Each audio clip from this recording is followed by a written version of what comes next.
Welcome back, Pueblo, Colorado.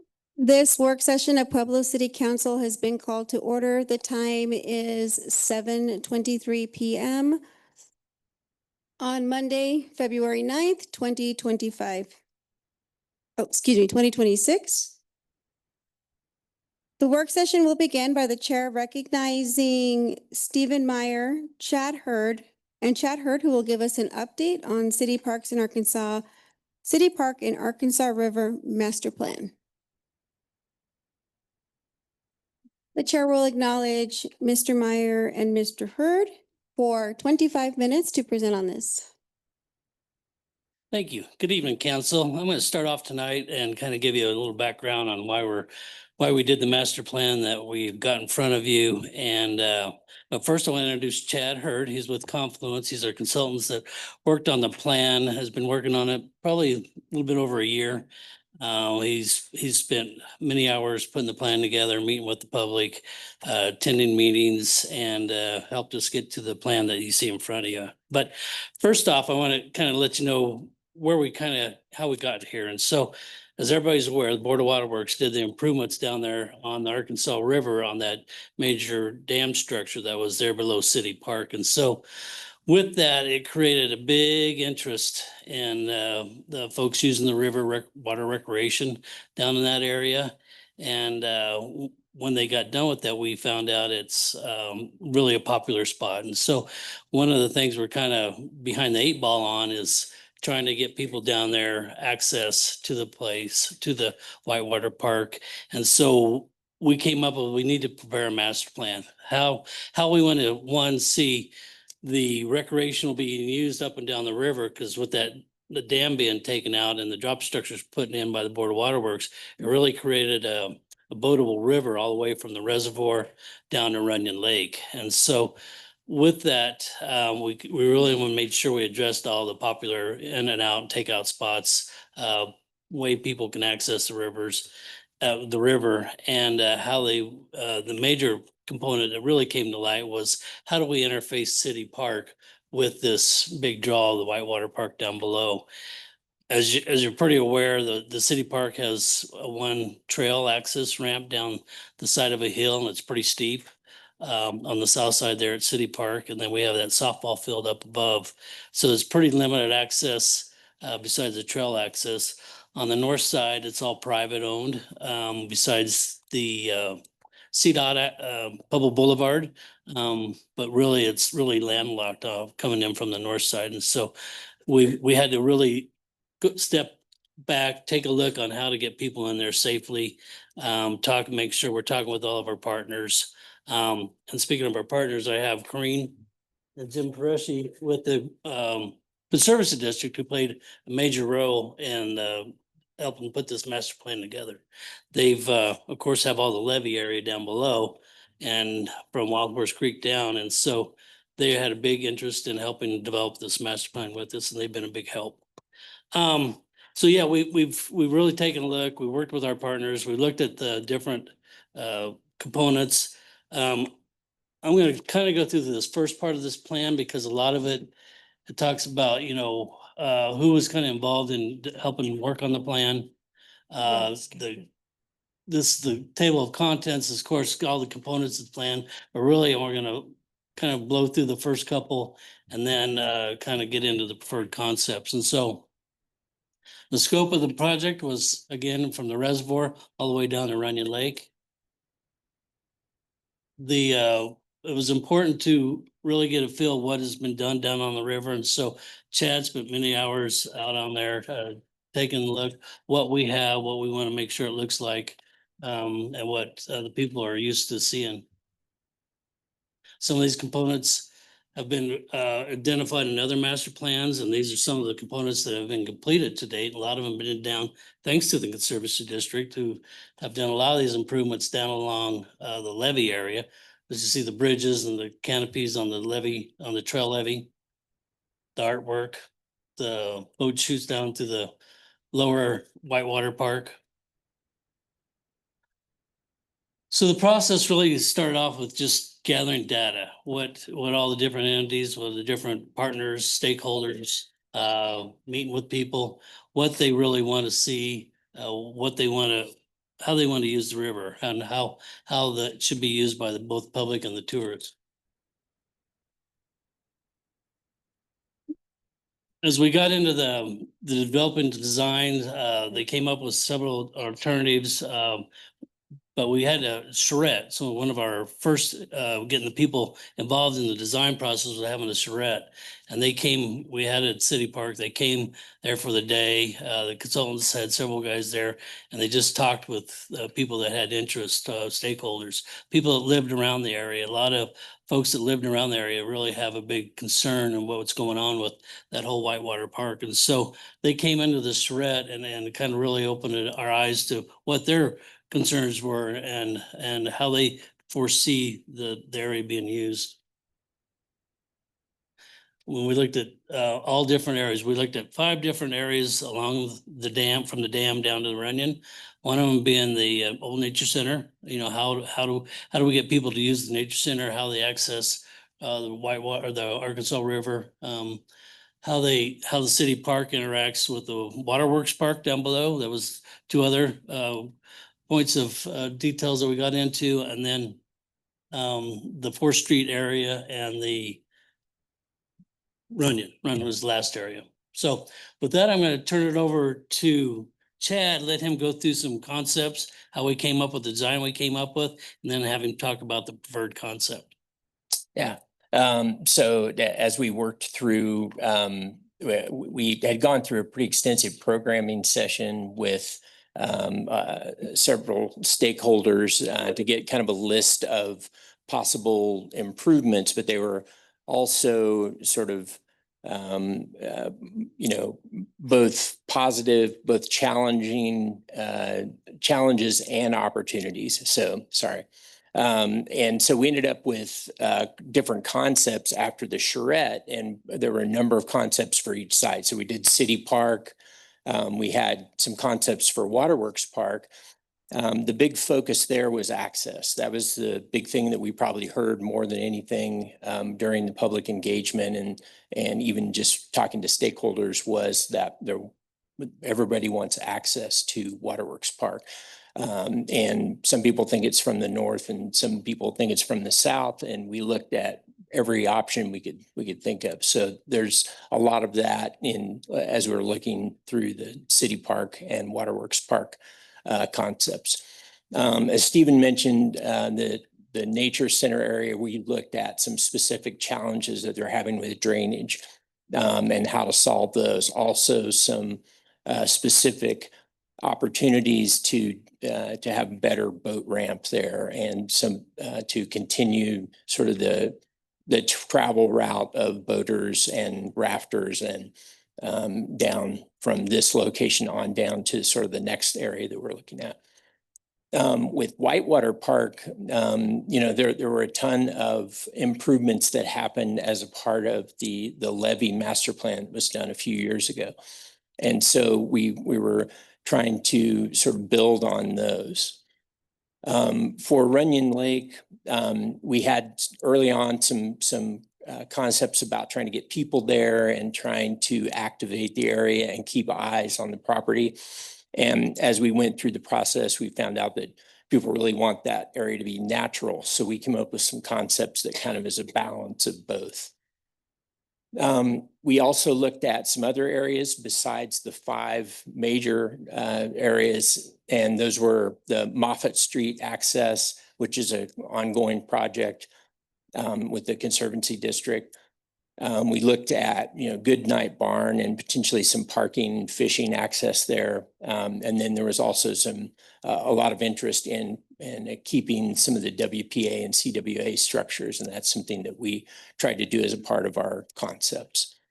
The other big sort of challenge or opportunity here was to make the whole corridor safer and to try to come up with emergency access points and try to also sort of marry that with wayfinding signage, and just to make everything safer and accessible if there's an accident or something that goes on in the corridor, for you to be able to pinpoint where that is. So that was a big part of the study as well.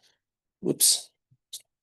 And then we took all of those concepts that we had kind of improved and refined from the charrette, and we basically had an open house, and we got a lot of public input from that. Also, everything that we've had in person, we also had online on a social pinpoint site that was linked to the city's website. So people were able to go in and make comments and vote on those. So I'll go through some of the preferred concepts, and just wanted to sort of get you to see kind of how we ended up here. So this was kind of the list, and there's one of these for each of the areas of primary sort of improvements. Some of these are safety measures. Some are just trying to draw people into either the corridor or to City Park.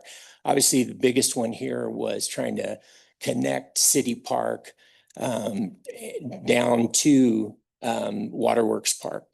And as you look at the concept up there, City Park, and you can see the Joy Pond there, Joy Lake, that's right next to it.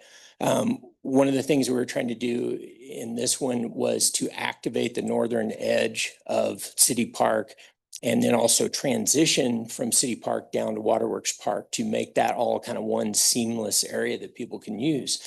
And so, you know, a safe trail access for pedestrians is one thing, but then auto access and parking was another. So in this concept, you see auto access from the north side to a parking lot, and then auto access through the park down to Reservoir Road there to Waterworks Park.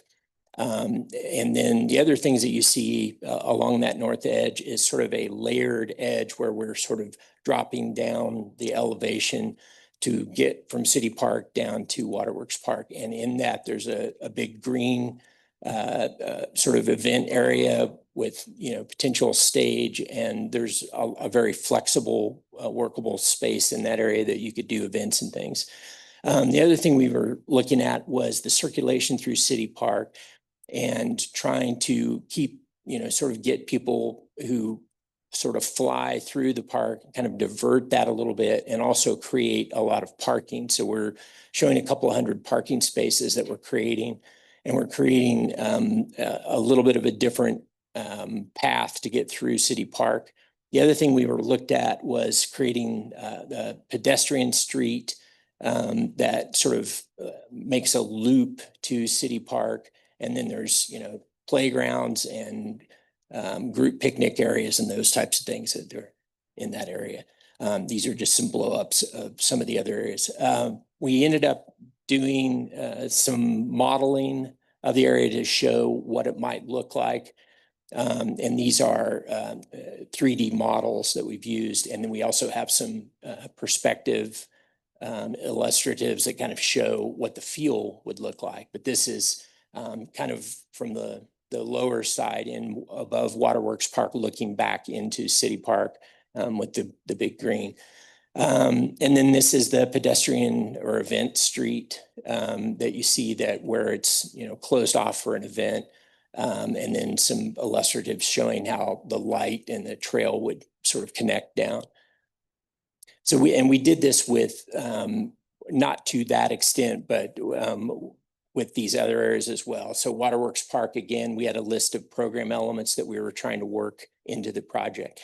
Again, the access was the biggest thing. And when we sort of asked the public and stakeholders sort of thoughts about this, the number one was that north access that comes off of Pueblo Boulevard to 11th Street and then comes in from the north. It's actually the access that was the construction access during when Waterworks Park was being built.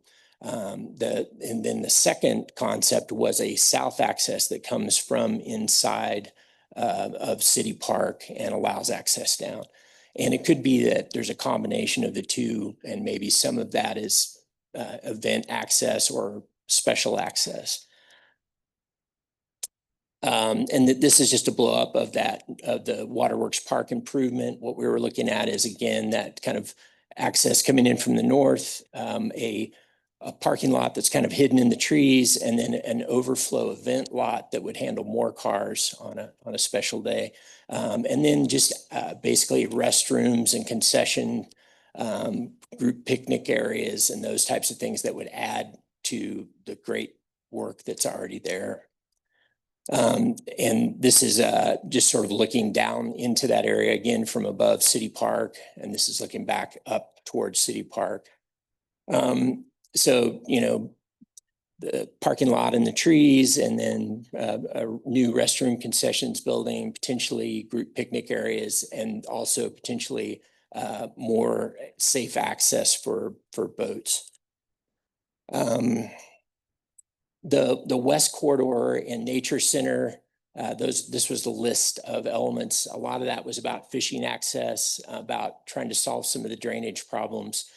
One of the ideas here was to potentially move the Nature Center up to where the Raptor Center is, up on the hill, and then to use the area where the Nature Center was and possibly have a restroom and nature play and you know, some picnic areas and trails, and there's a accessible fishing area that's kind of the feature of that area as well.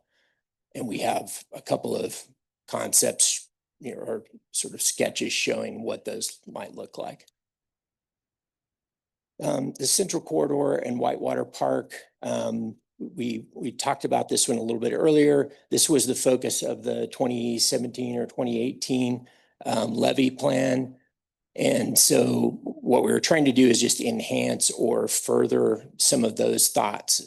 Some of that is seating on the levee to watch an event, making maybe more parking areas in that area, and just providing access to the edge that's safe.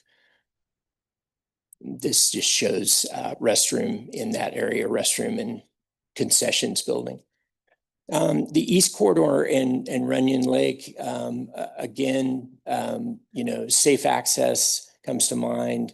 One of the things that I mentioned earlier, we looked at potentially having, you know, like cabins or something like that, that was a little more of a presence all the time at Runyon Lake. But when we talked to the public, everybody wanted to keep it as natural as possible, but maybe have a few amenities. So we looked at that. And then we also, and I'll show you a sketch in the next slide, but we also looked at the Moffett access. And there's a lot of stuff going on there with the PCD right now, with safe access, with potential boat or fish shoot through that dam, and trying to get people out of the river safe, but also having a lower pull out below the dam in the future. So there's a lot of concepts and thoughts there. Some of those things are being realized in other sort of phases of the project. So again, we just have concepts showing what that would look like. In the end, we were trying to find a use for that upper northeast corner of Runyon Lake that would allow people access, would be an improvement. And this concept shows parking lot and restroom storage and playground, but it also shows like a ropes course or something of that nature, so that people could come in and do team building. They could rent that out. There'd be some income from it, and there'd be some use that people could use just on a daily basis as well. And that would be along with, you know, improving fishing docks and those types of things. The last few pages of this document are about implementation, just different thoughts and sort of vehicles for implementation and for funding. And this is something that we pulled forward. A lot of this we pulled forward from the levy master plan, along with some thoughts about, different projects that could happen. And some of these are, more of a priority than others, but there are projects from sort of each of the areas that we talked about. The little globs on there should be check marks. So I don't know, they switched over, but anyway. So that's kind of it. So yeah, we'll open it up for questions. I do know, any kind of prioritization on all those project lists on the back 2 pages. They're fluid. Projects are only come about when we find funding for them. And so they'll have to be, we'll have to find funding partners to stake all of those and keep them moving forward. So, but anyway, we'll open it up for questions. Thank you, gentlemen. The chair will now acknowledge Counselor Latino. Thank you. I think this is great. I've talked with an individual about the possibility, and I don't know if you've even thought about this or even looked at this, the possibility of taking where we finished at the Riverwalk here and taking a cable all the way to the Runyon Lake and making an area with another recreation destination area for tourists and stuff, and it'd bring a lot of people in this community, cable cars, just like you would, and like they have up in Idaho Springs and what they're working on up there. I really think it's a great idea myself, because it'll bring tourism in here like you couldn't believe with the great amenities that we have in terms of restaurants. Pueblo has ethnic food that people from all over the state and come to eat and enjoy, and they come from other places in the country, I know as well. Right. But with the great addition to the Riverwalk, if we could consider something like that, putting a cable from here to the Runyon Lake and increasing the destination of that area in terms of visibility and tourism, man, they'd be knocking this place out, Right. And now we got the Da Vinci Museum. Pueblo will be a tourist destination. Yeah. So I would really like to see something, considered in terms of that. I really would. Okay. Yeah, another piece to that, I think, are the studies that have gone to connect the levee over to Union Station, and so that's another thought that had been considered. But any connectivity is great. So Yeah. Okay. That's So if you give that some thought and consideration, I really would, and believe me, I know we got the people that'll support that, because I've talked to some of them. Thank you. Thanks. And they're business people, some of them, Great. prominent business people. Thank you. The chair will now recognize Counselor Dante. So is this the finale of the design? It's concept. So this was a concept to get out there to see what we have, what we need to do and start looking at. So this is preferred concept. It's not a final design by any mean. We'd have to get into the more engineering and science of what those sites really look like. So right now it's just conceptual thought. So the next step is what? Identify projects, funding for those projects, then get into the design and engineering of those projects and get them built. Thank you. The chair will recognize Counselor Gomez. I just want to, this is beautiful, what you guys put together here. And if you can do it for District 4, I'd really appreciate it. All right. We'll see. Chair will recognize Counselor Hernandez. Thank you. As far as concept, what's the next reality? What should the people of Pueblo expect to come next? I think there's a couple of things that are in the works we've kind of been looking at, and I've been talking with the county. The county's actually going to take the next step on, see what that access really looks like on the north side. They have some funding that they received from a raised grant. They can tune a couple $1 million to maybe build an access road down along that north side ditch. But it's got to come from on the north side. It's got to come from their access up on the road they're building across the Honor Farm. And so that whole trail connection and how it gets down to the river, and this could be a vital component of that. And so they're going to start looking at, I believe, the engineering of that and see if it's feasible or fundable and see if it'll actually work. So that's one of the next steps, is to get them into that design process so we can make sure that's the most viable access route, because again, there's no other ways to access it from the north side besides coming off the boulevard or down along the ditch along that boulevard. One of the other things that we're looking at is we've got $500,000 that we have set aside of lottery funds to start doing some improvements down along the Whitewater Park. But I wanted to make sure we got the master plan done and everybody kind of bought into this master plan before we started taking those next steps. We did leverage a portion of those funds. We're trying to get a trails grant to help develop the trails better, improve the trails. There's a lot of broken trails along that north side as you go out to the nature center. And so we're leveraging some of that as in-kind funds to match a grant from the state trails. And so we'll see if we get that in November, but then that would leave another 400,000 for either doing trail access down from City Park, start looking at how to get that switch back down through there, doing some shelters down in there. We've talked to the Board of Waterworks about partnering in on a trailer restroom for now, if it's a kind of a temporary interim solution for the restroom Mhm. issues. And it'd be a trailer, kind of like a travel trailer, but it would be a restroom trailer.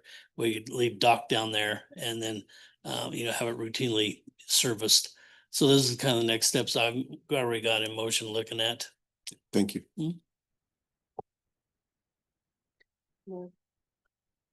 Chair will recognize President Alick. Thank you, Madam Chair.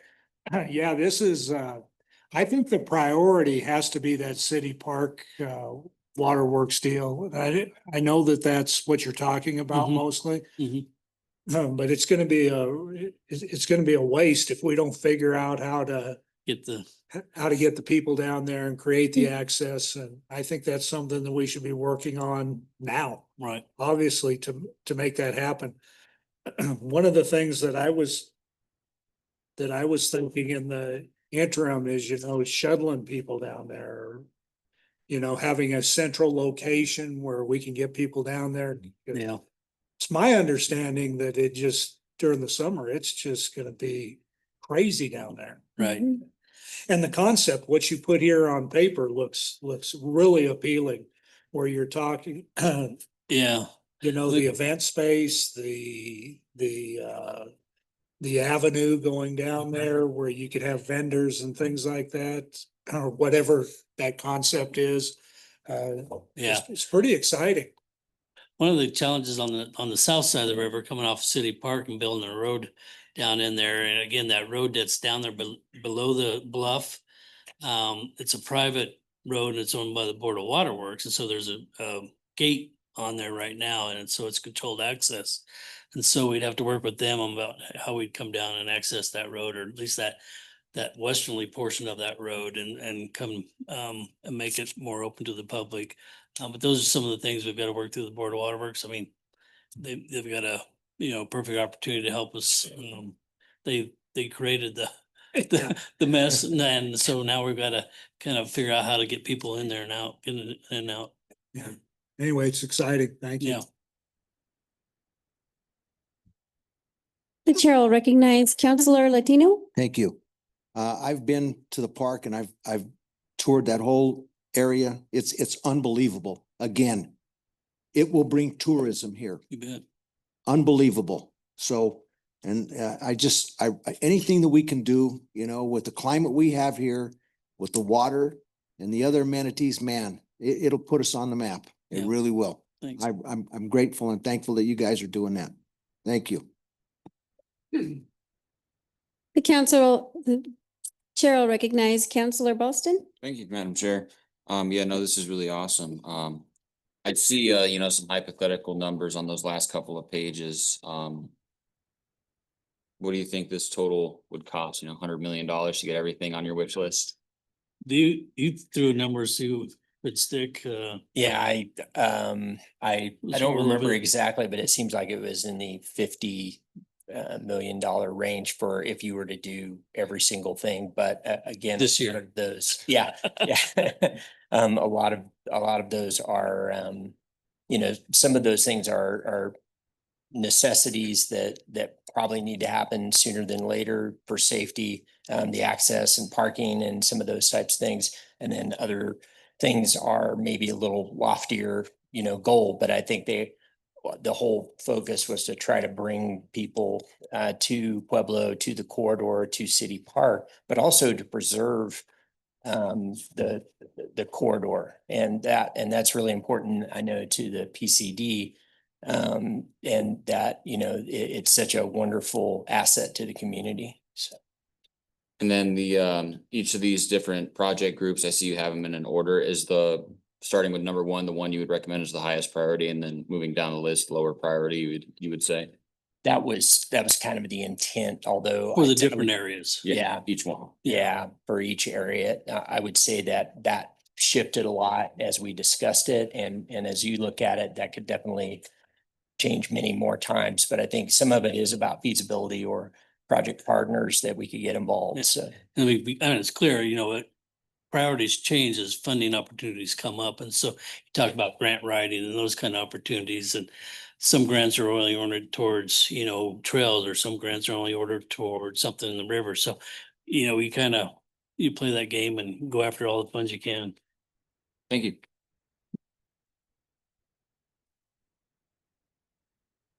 All right. Does anybody have, counselors, any other questions, comments? Okay. All right. One comment I will make before we leave is I want to bring back a kind of a resolution at the next meeting or next meeting down the road, as a resolution that gets your support on supporting the conceptual, the master plan. So you'll see that as a resolution coming through supporting that. Perfect. Thank you, gentlemen. Thanks. Okay. Thank you. Next on our agenda, we'd like to recognize Ted Morris from North American Representatives from Air Race X. All right. Okay. Thank you, Mr. Morris. The chair will recognize your presentation for 15 minutes. Microphone. The green, yeah, On your microphone. there you go. Got it. Thank you. Been a while.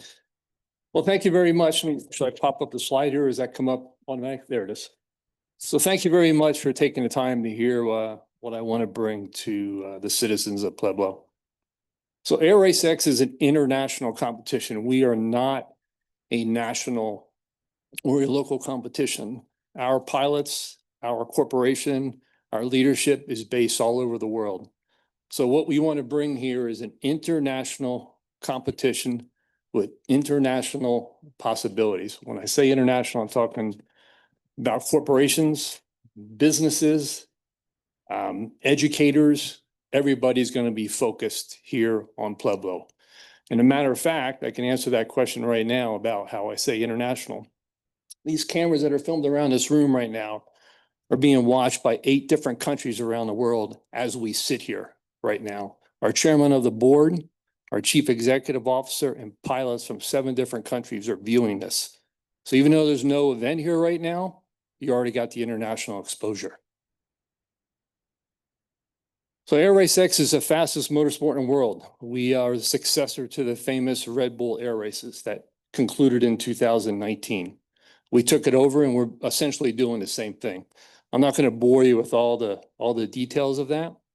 You can simply Google Red Bull Air Races and the pictures and videos will tell 1,000 words. Yeah. So who we are. We are comprised of engineers, technicians, aviation enthusiasts, and corporate leaders that are building Air Race X. Okay, that's what we do. We are a professional motorsport racing operation, just like Formula One. Okay. Air racing is very, very, very popular around the world. As you can see by that chart, it's up there near MotoGP, Formula One, all the top motorsports around the world. That's who we are. Okay, we are not a baseball team from Denver or a polo team. We're an international competition. Okay. Our global reach is everywhere. We are currently negotiating with 34 different countries around the world, conversations about hosting races. So every time we speak to these countries, we speak about Pueblo. When Pueblo is mentioned, it's heard about in South Africa, South America, Great Britain, France, Japan. It's literally everywhere. Okay. Our attendance is incredible at these air races. Portugal, Spain, Germany, France, 1.2 million spectators at an event. Pueblo cannot handle that, okay? 500,000 people in Detroit, 500,000 people in New York City, 65,000 people in Las Vegas, Indianapolis. The spectator count is immense. And not only do you have this spectator count, you also have all the businesses that come with it. You have business to business relationship, you have corporate sponsors, you have engineers, you have C-type executives that all attend these events. So when we put on the race here in Pueblo, those people will be here. Safety. Safety is paramount. I'm not going to bore you with all the details, but there's never been an accident in air racing. We have a perfect track record. It's that simple. So no matter what type of licenses the pilots have, you know how many hours they have, what aircraft they flew is completely irrelevant to our board of directors. You still have to pass a 4-day rigorous training session, even think about competing in this competition. So we literally have the best of the best, period, hands down, right? Same slide, just more safety. Okay, why Pueblo? Everybody keeps asking me that. Channel 13 asked you that earlier today. It's very simple. When we're looking for locations to host these events, we're looking for several very important things. Most important, we have to have the airport. We have to have a sizable airport that has a footprint. Pueblo has that. Okay, it's an old World War II base. We have to have the opportunity for businesses that we're bringing to have room to grow and expand and start their businesses. The city has that. Okay, the airport has that. All right. We also have to have access, the interstate. You have, I think it's 47 and Highway 50 out here. Tremendous access, easy. People are not going to come to an event when they have to sit outside in traffic for 45 minutes to get in. Okay, here they can come right in and get right out. That is very, very important in what we're doing. Another thing that we really need is the ability for the people to come, and if they're going to move here and start businesses here, what's the tourism like? Where can they go? You got the Riverwalk, which is fantastic. You got access to Southern Colorado. All those things are tremendous attributes. That's what we look for when we looking for host cities. I've been all around the state of Colorado visiting airports. I went to just about all of them. None of them meet the criteria that Pueblo offers. And it's a small town. It's a small town. We want to bring that excitement to the small town. We are going to bring economic development, tourism dollars, growth, expansion, neighborhoods, everything here. And again, it's already started. Whether you approve this race or not, you're already on the national news, effective right now. Right? So I think one of the number one and most important things to me is I live here. I live in Grand Junction. Okay. I know a lot of people in the city of Grand Junction, government officials there, fantastic. I'm actually looking to be on the board of directors for the airport, or their air show, excuse me, not the airport, the air show out there. So I'm a bit biased to having the events here in Colorado. My phone rings constantly from cities from Miami to California and 4 cities in Mexico. But again, I live here. So I want the 2027 and beyond, 2026 Air Race X World Championships finals to be in Pueblo every year. So when you have an event one time, that's great. But if you don't have it consistently, it just falls off the radar. So what if the first event doesn't bring in 15 businesses? It brings in 7. The next year it could bring in 15, 30, 60, 90. It just grows. That's what we want to bring here. A championship finale every year to Pueblo. This is what Pueblo offers us. It's what we're bringing to the citizens in Pueblo. And I apologize, I might misspeak here. Heard the police chief mention about funds that he needs for cameras or something on the highway. I just heard the gentleman speaking about your river project. Okay, I can bring 5 to 10% of that budget here before this event is even over. That's how much money we were going to bring for this event. Okay, the numbers I'm going to show you here very quickly, they're extremely conservative. Very, very conservative. Okay. Economic benefits to the city. Since we are talking to so many cities around the country, you have the City Sister Act. So every time I speak to Miami, we speak about Pueblo. I speak to California, we speak about Pueblo, speak about Mexico. 4 cities we're talking about, we're talking to right now in Mexico: Mazatlan, Cancun, Puerto Vallarta, Guadalajara. They all know about Pueblo. Matter of fact, they're waiting for a call from me when this is over to see how the meeting went. So they already know about Pueblo. So that sister city business and tourism is phenomenal. We can be an economic catalyst for long-term sustainable growth. Every year we do this, more and more credibility, more and more businesses will come here. We're going to put you on the international stage. Plain and simple. I can't sugarcoat it for you any better than that. Global awareness for economic development, again, on the global stage, period, hands down. Residential growth. If people are going to come here and you have businesses that are going to be here, they need a place to live. Kids need schools, hospitals, river walk, places to go play, go skiing. All of that is residential growth, okay? And something that's very important to me is STEM.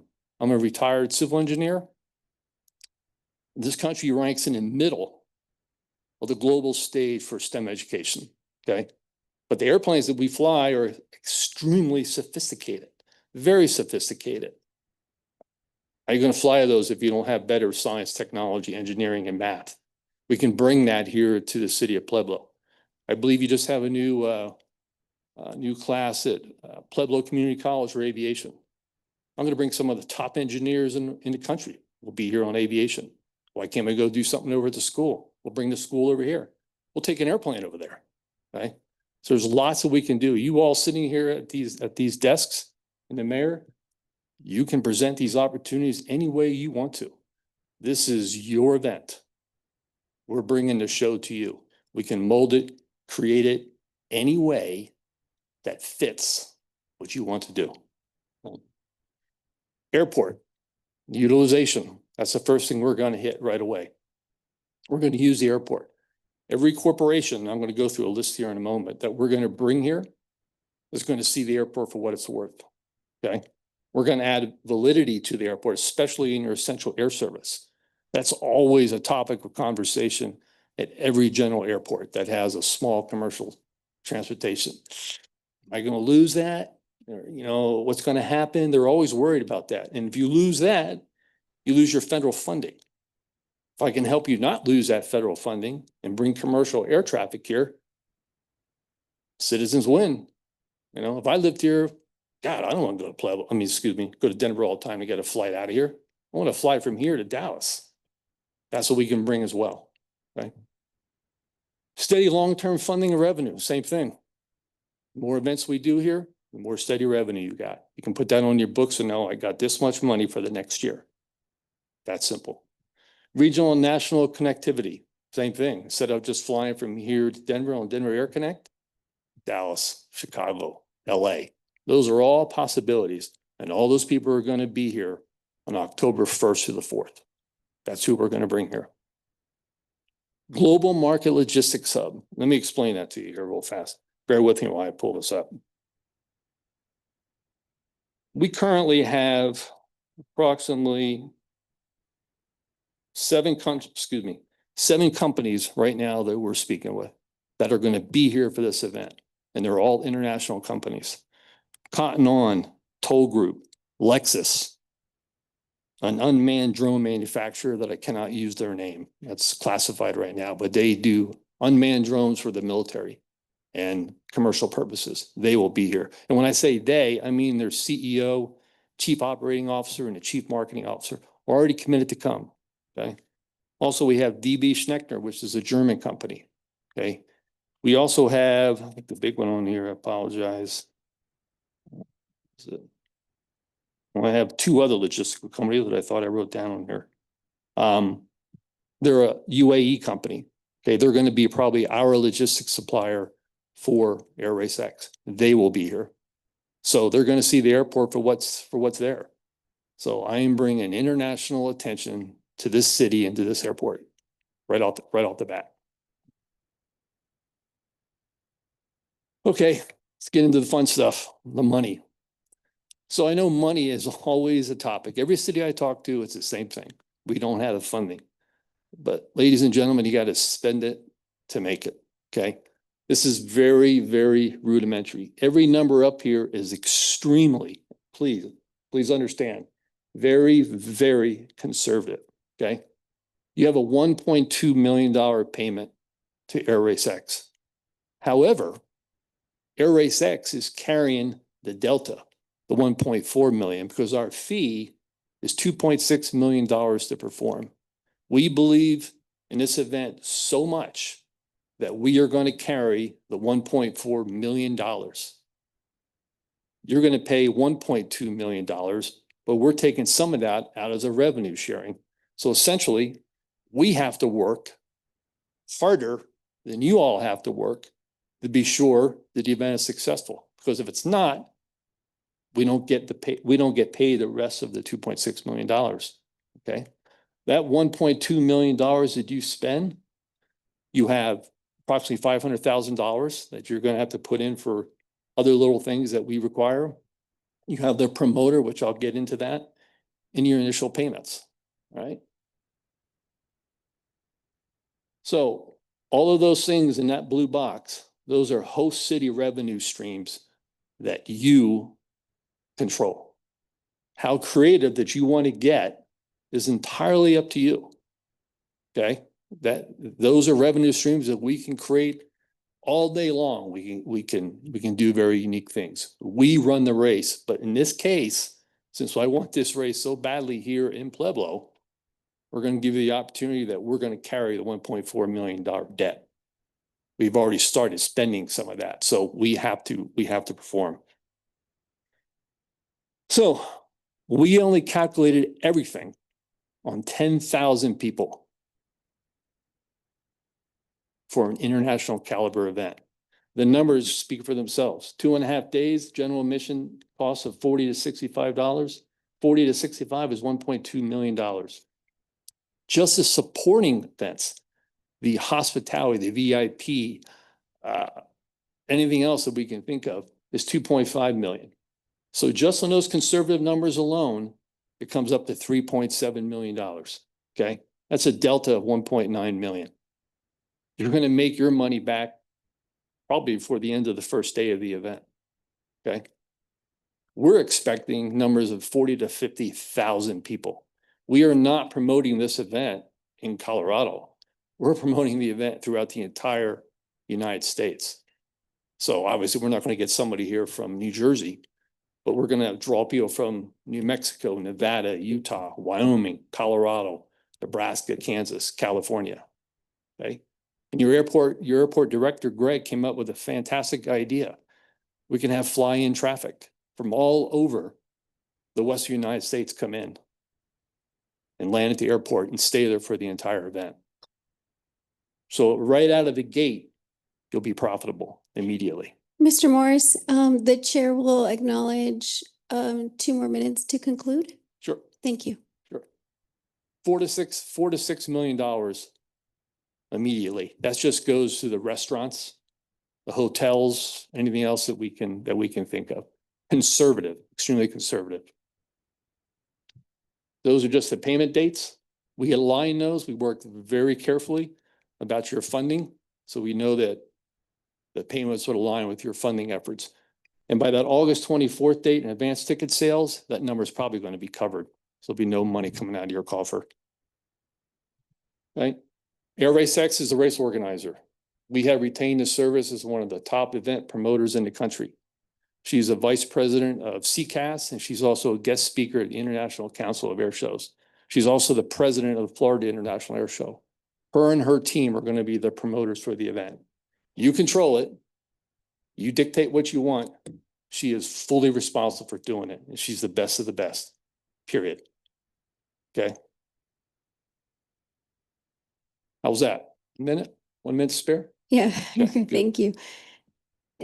Any questions? I'm Council. here for you. The chair will recognize Councilor Latino. Thank you. We had the last air show here and it was great. I'm unbelievable. We had thousands of people from all over the state and surrounding states. So anything again that we can do to promote this community, again, it's something that I will support. I like what I've heard, and I think it would be something great for this community. It would also enhance the airport itself, because we're looking at some things in terms of enhancing that airport, and I'm excited about this, and I hope the rest of the council and the mayor are excited as well. Thank you. You're welcome. The chair will recognize President Aliff. Thank you. Thank you for your presentation. But, you know, I'm an old car guy and you sound like a warranty salesman in the fact that there's zero downside for the city. Everything's going to be great. We're going to make a ton of money. I don't believe that. I believe that there's something that, for instance, we looked at, and this just kept popping in my head as you were talking. When we were looking at the Reno air races or whatever, we're looking at Pueblo. And when they looked at the airport, it came into account that there was tons of issues with power lines and things like that, that we were going to have to invest millions of dollars to move this power line or move that power line to make it safe for the pilots. I mean, have you looked into those kinds of things? Are you confident and willing to tell this council that there won't be any expenses like that, you know, council commits, says, yeah, we love this. We think this is great based upon the information that we were given. But once we commit, now all of a sudden, here's the things that we didn't know about that were going to happen. Has there been any due diligence on your part to guarantee that our airport will conform and there will be no additional cost to us as far as that goes? Outstanding question. Yes, I've been here twice. I did a secret visit October, I believe, and I think I told Greg this. I came out by myself and drove all around the airport. Okay. Then I came back out with Greg. Greg showed me all around the airport. I can tell you right now, you don't need to do nothing. You don't need to move a mound of dirt. You don't need to move a single wire. You don't need to do anything. Now, we are not Reno. We don't go around a circle. We don't need 7 miles. Okay. Everything that we do is going to happen directly in front of the FBO and the fire station, right down along the main runway. So do you want to guarantee, Mr. Councilman, you don't need to move anything? Second question. If it was such a great deal and there was so much money to be made, why do you want the city to invest? Why wouldn't you just come invest your money in the airport and walk away with $3, $5, $6 million of your own, and we'd be happy with just the sales tax and the things that happened out at the airport? I mean, why do we need to make that big of an investment? I'm sorry, I guess I don't understand. Are you asking why we don't just come and perform? I'm sorry. Why don't you promote it? Why don't you make all the investments in it? I mean, why do you need the city to make the investment in it? Because you want the city to buy in? So we are promoting it. We are invested 1.4 million into the event. Okay. We are doing all the promotion, all the marketing in conjunction with the chamber and the city. But we are the performers. We are here to perform. So the more that we perform, the more sponsorships, the more spectators you get. So in answer to your question, sir, we are investing $1.4 million is our investment into the success of this model. And where is the 1.4 million? How does that? Our total fee, I'll be completely transparent. Our total fee for an event like this is $6 million, $5,580,000. My passion to have it here is very, very strong versus the next city in line, which I'll be transparent again, Miami. Okay, I live here. $2.6 million is the fee that I presented. Okay. But you can't afford that. Okay. 1.2 million is a stretch, but we still have to pay all of our pilots, all the logistics, all of our broadcasting. All these teams come from all over the world. We have to pay for all that. So that 2.6 million, subtract 1.2 leaves $1.4 million that we have to cover up front. That's our investment. So we are highly invested in the success of this because it costs us money to put on such an international caliber. Those pylons that you see, if you Google Red Bull Air Racing, those are super expensive. And we have to import those from Japan. Perfect. why. Thank you. Thank you for You're answering. welcome. The chair will recognize Councilor Gomez. Yeah, I'm just curious, just by, research by trade, do you have a track record, something we can look at from your last operations or something you can leave with us so we can frankly check you out? Is there something that we can get our hands on? I actually had a video prepared, but I kind of, excuse me, but boogered that up when I went to attach it to this slide. So our team, engineers, tacticians, our chief executive officer, our chairman of the board are all former Red Bull Air Race pilots and engineers from that. They are now working for us at Air Race X. So our track record is essentially Red Bull Air Racing. So we have done approximately, and I might misquote here, I just started doing this in November of 2025. I believe we put on 8 races around the country in different phases. I can get you something or email something to the city that shows our track record.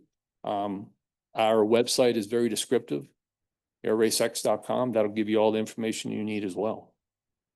Is that kind of answer your question, sir? Have you put anything on similar to in Grand Junction or no? Have you put any performances there in the Grand Junction area? No, unfortunately, as much as I like to do it in Grand Junction, because I live there and I love the people and the government there, it's a commercial airport. Got it. And anytime you're dealing with a commercial airport, because when I'm on the board at the Florida International Air Show, we have to deal with the FAA and we can't impede commercial traffic. If I was a passenger on United and I was being held up by an air show, I'd be upset. So that's why we kind of stay away from the commercial airports. Thank you. The chair will recognize Councilor Latino. Yes, we have Mr. Nava from the Chamber of Commerce here. We have Mr. Shaw from the Economic Development Corporation here, Petco. I've invited them, sitting on the airport board, I've invited them to the meetings, and they have very graciously accepted, and they've either Zoomed in or been there personally. Again, there's so much potential at that airport, and bringing people in this community is what we need to do. We have the expansion of the Riverwalk. We've talked about other kinds of things this evening in terms of promoting this community as a destination, a social destination. We have the Da Vinci Museum coming here. This is just one more thing that would be a help to this community in terms of getting that recognition out there, getting people to come here, stay in the hotels, eat the great food we have, et cetera, et cetera, et cetera. That's my case. I rest.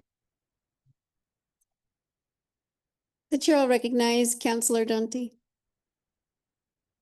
How many patrons or tourists do you expect? Well, I like to be conservative, ma'am. Our calculations were based on 10,000. If I take what the Florida International Air Show did, which is approximately 45,000, if I took what the former air show did here, which I believe, and I could misspoke, is 78,000, and I compare that to the Supercross races that take place in Denver, the concerts, the alpine skiing that takes place up in the mountains, and other air shows around the country. Don't write this down or record this, but you are probably going to be in a neighborhood of 50,000 people. Some of those are going to be overnight.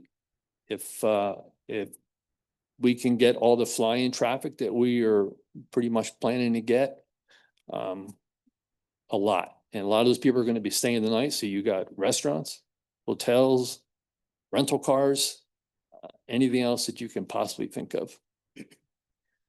My question is, how are you gonna get all those people here when we have such a small airport? Actually, you don't have a small airport. The access is phenomenal. And this is something that Greg and I touched on very carefully when I did my due diligence. Those highways that are coming to the airport are significant. And currently, as a retired engineer, they're underutilized. So you have 2 lanes of traffic coming in, you got 2 lanes going out. So what we've done in the past, instead of having opposing traffic, we've had the police close off 2 of those lanes coming in so the traffic can come in easily. We've already looked at numerous parking areas so we can shuttle people in. I know there are some private landowners here that would just love to have people park in their land and charge for parking. So I see absolutely no problem with egress in and out of this airport whatsoever. And there's so much apron room that 70,000-80,000 people along that runway would even Okay. put a dent in capability. This is what I'm thinking. We have one airplane that flies into Pueblo. Okay.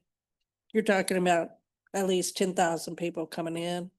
Now granted, some of those will be coming in by car, but a lot of them will be coming in by airplane. That's why I'm asking. Denver Air Connection? Is that what you're referring to? We have Lime, is it? Yeah. Key Lime, That's Key Lime. Key Lime. That's Yeah. the airplane that comes in. We've already had conversations with them. And I know Greg has spoken to them already. They're very amenable to doing whatever's necessary. Highly supportive of it. Okay, thank you. Welcome. Okay. The chair will allow one more question to Counselor Boston and one more question to Counselor Hernandez. We'll yield 2 minutes, Counselor Boston, 2 minutes, Counselor Hernandez. So we'll Better begin. go fast. All right, Uh, first question. You said it's Grand Junction's a commercial airport, but you're wanting to expand our airport to allow more destinations with this. So if you don't want a commercial airport, but you're trying to expand our airport to become a more viable commercial airport, how do you justify that statement that ours works better? Good catch. They're already an existing commercial airport with United, American, Delta. That's a lot of traffic. Pueblo doesn't have that right now, and you won't get that right away. So as we start to develop and articulate and grow, we can work around that. We cannot go in to a commercial airport and ask all the airlines to stop and move around. So as we grow with Pueblo, we'll grow with the airports in demand. And then question 2, since we still have a little bit of time. We have a big airport renovation project coming up that will probably be taking place in the middle of your event. Have you considered that? I have, and Greg was very transparent about that. We can accommodate whatever he's going to do. We don't want to slow down your airport renovations by all. We'll simply put up screens or something to make it look very aesthetically pleasing. Since we have so much international exposure and television and whatever on this, we'll make it look good, but we have no problem working around that. Thank you. Welcome. Chair will recognize Counselor Hernandez for 2 minutes. Just a couple of quick questions. Thank you. Your last race location? I'm sorry, Your last race location? Japan, a town in Japan, and I apologize, I do not remember the name. Okay, the last location of a size that you're expecting in Pueblo? Japan. I think they have 30,000 in Japan. Okay, and so what was the attendance? You had 30,000 people. What was the revenue for that event? I don't know. Those are pretty well guarded secrets with the promoter. How many races? Because let me fine. preface that by saying they did not have vendors, hospitality, everything else that we're putting on with this event. That was mostly focused on the race. Okay. How many races do you have annually? Annually, Annually. we just started here in North America. We have 5 for 2026. We're hoping to have 8 events in 2027. By 2029, 2030, we'd like to have 26 races And these events will be in the United States or all around the world? all around the world. How many do you expect to have in the United States? 8, Okay, 2027. That's all. Thank you. thank you. You're welcome. So at this time, we'll have to conclude this. I would say if you can maybe continue to keep in communication with the chamber and with our office and next steps moving forward. We thank you for your time. Can I make one more final statement real quickly? One more, and we have Okay, to move just on. take Thank you. 45 seconds. I know money is always a big issue, but we're a corporation. We have commitments. Our pilots are all over the world. They have commitments. I would ask for a vote as soon as we can possibly get it, which way you're going, yay or nay. Time is of the essence. We have races to put on and we have a lot of contracts at stake. If you can make a vote here or for the next meeting, that's only going to help you get this event. Otherwise, like any other business, we have to go to the next one in line. Great. Thank you, Mr. You're welcome. Morris, for your time. Thank you. Next item on the agenda is the council will move into executive session. May I have a motion? Madam Chair, I move to go into executive session for the purpose of determining positions relative to matters that may be subject to negotiations, developing strategy for negotiations and or instructing negotiators under CRS section 24-6-402, parent 4, parent E, parent I, and more fully described as follows: to discuss a potential Petco project, Project Falcon, and for the purpose of determining positions relative to matters that may be subject to negotiations, developing strategy for negotiations, and or instructing negotiators under CRS section 24-6-402, parent 4, parent E, parent I, and more fully described as follows: potential litigation. Do I have a second? Second. All in favor? Aye. Any opposed? The council will now move into executive session.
The